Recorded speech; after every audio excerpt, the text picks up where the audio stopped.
Sekarang yang aneh, ada yang terlihat seperti terbuka. Baik gitu. Tapi ternyata hatinya berpenyakit. Nah,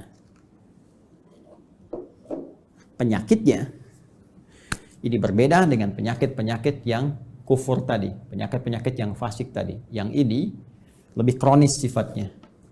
Karena tidak nampak secara langsung dari perilaku. Kalau yang kufur nampak langsung dari perilaku. Ya, penyakitnya dari fahsya misalnya, muncul apa? Pornografi, nonton gambar-gambar yang tak bagus, video-video yang buruk, yang itu pornografi itu akan membawa kepada tingkat yang lebih serius. Bahkan nanti ke LGBT ini riset. Dari riset ini nanti. Jadi kalau dari mohon maaf tuh pornografi itu candu yang sangat luar biasa. Itu pornografi itu lebih bahaya dari narkoba. Narkoba aja sudah bahaya. Ya, apalagi pornografi. Naik nanti itu pengantar kepada LGBT, itu yang paling bahaya. Ke atasnya lagi. Nah, ini teman-teman sekalian, itu fahsya. Kata-kata kotor, jorok dan sebagainya. Ya, mencuri, membunuh, merampok dan sebagainya itu mungkar. Nah, perbuatan fasik, penyimpangan, itu karena sifat-sifat tadi, fahsya dan mungkar. Nah, munafik, itu samar sifatnya. Ya, kalau fahsya dan mungkar, itu membentuk perilaku. Orang maling kan mencuri, kelihatan perilakunya ada. Tapi kalau munafik itu, perilakunya kayak baik, sikapnya baik. Padahal kebaikan itu dibangun oleh sinyal-sinyal yang kotor dari nafsunya. Itu penyakitnya, penyakit yang sangat menarik. Berbeda dengan penyakit-penyakit biasa. Apa di dalamnya? Seperti riya misalnya, hasad misalnya, ya hiqd misalnya, dengki, dendam, riya, sum'ah dan sebagainya. Ini penyakit-penyakit seperti ini. Berbeda dengan penyakit yang ini. Nah, riya, ingin kelihatan pamer, ya, ingin kelihatan dermawan. Dermawannya bagus tuh, dermawan bagus, ya bagus dermawannya. Cuma ingin kelihatan dermawan, jadi nggak bagus. Jujur bagus, ingin nampak seperti orang jujur, jadi nggak bagus. Sabar bagus, ya, tapi ingin kelihatan oleh orang seperti orang sabar, itu nggak bagus, ya kan? Ya, bersikap baik pada orang karena hartanya itu bagus, karena jabatannya bagus, hormat pada mereka. Tapi kehormatan yang diisi oleh perasaan iri hati itu nggak bagus.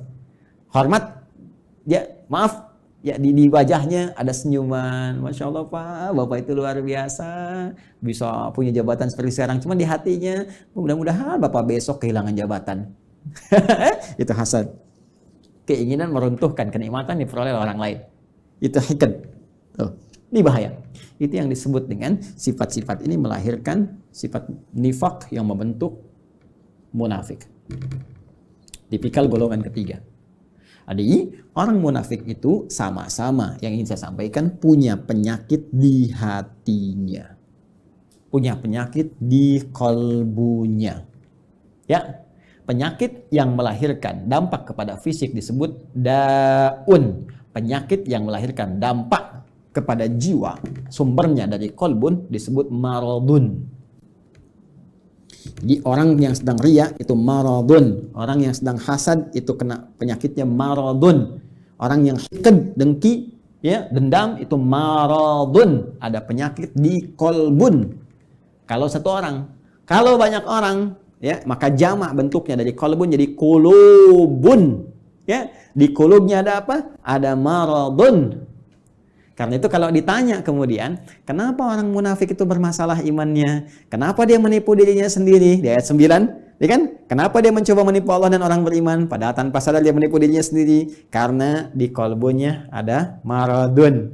Karena di kulub mereka kalau banyak. Karena munafik menular. Kalau banyak orangnya di kulubun. Ya, di kulub hati-hati mereka itu ada penyakit maradun. Maka dijawablah dari pemaparan ini, turunlah kemudian, perhatikan, ya, pernyataan tegas dari Allah Subhanahu wa taala yang mendasari pemaparan yang telah diuraikan tadi, ayat 10. Fi qulubihim marad. Fi qulubihim maradun. Ini fi qulubihim marad. Yang paling menarik di ayat ke-10 ini, yang Allah tekankannya tuh yang ini, khabarnya. untuk menjawab pertanyaan di ayat 8-9 tadi. Ketika Anda bertanya, kenapa sih orang munafik ini imannya bermasalah? Ya, masalahnya apanya sebetulnya? Kan kelihatannya seperti orang baik. Di mana letak masalah di imannya? Maka Allah tekankan, hei, masalahnya di hatinya itu loh ada persoalan. Di jiwanya. Ada masalah besar di hatinya yang nggak sama seperti orang normal. Ini orang nggak normal, kelihatan baik tapi hatinya berpenyakit. Kan? Ini yang ingin ditekankan. Di persoalan utama orang munafik itu ada pada jiwanya. Ini kembali ke sini tadi nih. Ini yang sedang dikuasai oleh setan dengan penguasaan yang sangat dahsyat sehingga nggak nampak seperti orang-orang fasik, nggak kelihatan seperti orang kafir yang menutup diri, yang jelas perilakunya, ya jelas nih arahnya jelas. Ini samar kelihatannya. Kenapa? Karena ada bahaya di sini nih. Dan bahayanya apa? Jenisnya. Anda bertanya lagi, apa ya Allah jenisnya apa? Bahayanya apa? Penyakitnya bagaimana? Marad nih. Fi qulubihim marad. Nah, ini ada penyakit-penyakit samar yang nggak nampak secara langsung, nggak kelihatan. Ya, nggak kelihatan, tapi lewat perilaku itu bisa terdeteksi. Nanti yang bisa melihatnya adalah nilai-nilai keikhlasan. Benar nggak nih? Saya mau menyumbang Pak untuk renovasi masjid. Kelihatannya di sini ada renovasi. Oh iya Pak, Masya Allah, Alhamdulillah.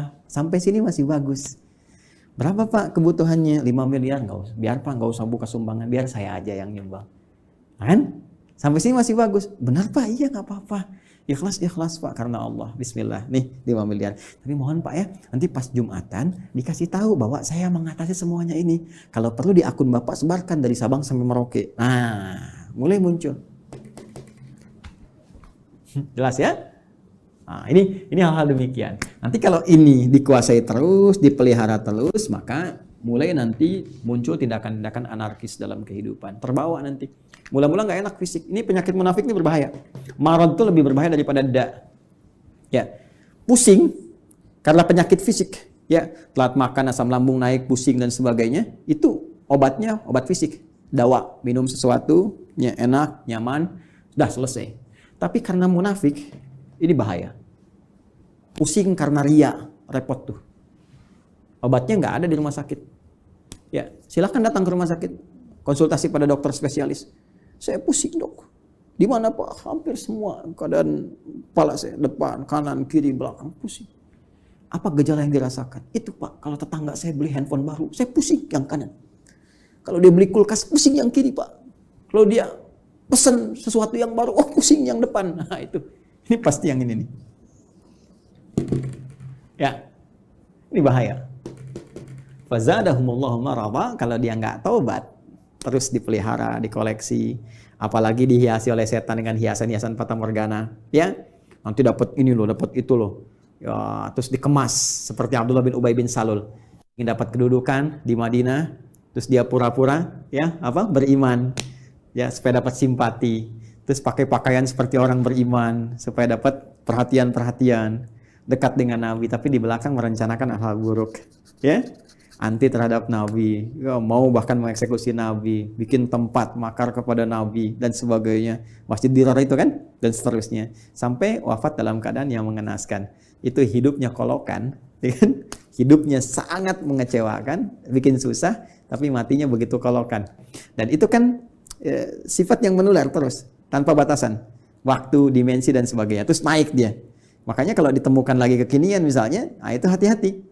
Ya, ini saya sampaikan sekali lagi untuk kehati-hatian ya. Bukan menghukumi satu dua pihak. Hati-hati cara membacanya jangan salah. Kalau salah baca berarti Anda pun sedang dikuasai oleh setan. Cepat ya. Dan saya berdoa mudah-mudahan Allah membersihkan hati kita. Awas hati-hati. Ya kalau ada kedudukan, ya, harta, benda dan lain sebagainya, kalau ada sinyal-sinyal seperti itu, maka setan sedang mulai masuk. Sekali lagi saya sering katakan ini musim-musim pilkada, kalau nanti ada bisikan-bisikan nih wilayah pemilihnya banyak Islamnya nih, kamu pakai kerudung aja untuk menampakkan aja kamu dekat dengan mereka. Kalau perempuan, kamu pakai peci deh, kalau bisa pakai jubah datang ke pesantren begini, kamu untuk nampakkan aja supaya kamu dapat pemilihnya. Ah itu hati-hati setan tuh. Katakan pada jiwa Anda, kamu jangan main-main dengan setan. Bilang aja kamu set, jangan main-main, kamu ingin men-set saya. Jangan main-main dengan setan, gitu kan? Kalau saya mau muslim, saya jadi muslim yang sesungguhnya. Saya pakai peci beneran. Bahkan ini menjadi momentum saya untuk bertobat kepada Allah. Kalau saya dipilih, saya akan jadi pemimpin yang benar. Ya, saya akan dipilih pejabat yang benar. Jadi muslim yang benar. Nah itu. Ya. Pun demikian, hati-hati kalau sedang bermasalah, Ya, nggak pernah bersentuhan dengan jilbab, nggak pernah bersentuhan dengan peci, dengan tasbih, tiba-tiba tertangkap di persidangan bawa tasbih, bawa peci, bawa ini. Kalau motivasinya bagus, jalan untuk bertobat baik. Tapi kalau dorongannya udah untuk menarik perhatian hakim, juri, supaya ada kasihan, unsur kesolehan, pakai aja ini. Itu pun dikuasai oleh ini kalau tidak ada perubahan yang berarti. Ya, ingat saya menyampaikan ya sebagai gambaran objektif karena dari dulu ada seperti ini. Kalau muncul lagi sekarang, berarti kita bisa hindari. Ingat ya, kita tidak menghukumi satu atau dua pihak, tapi pelajaran kita bersikap objektif untuk melihat dan mengoreksi diri. Kalau ingin berubah, alhamdulillah. Kalau tidak, itu pilihan, tidak pernah ada paksaan. Ya, ini cara membacanya.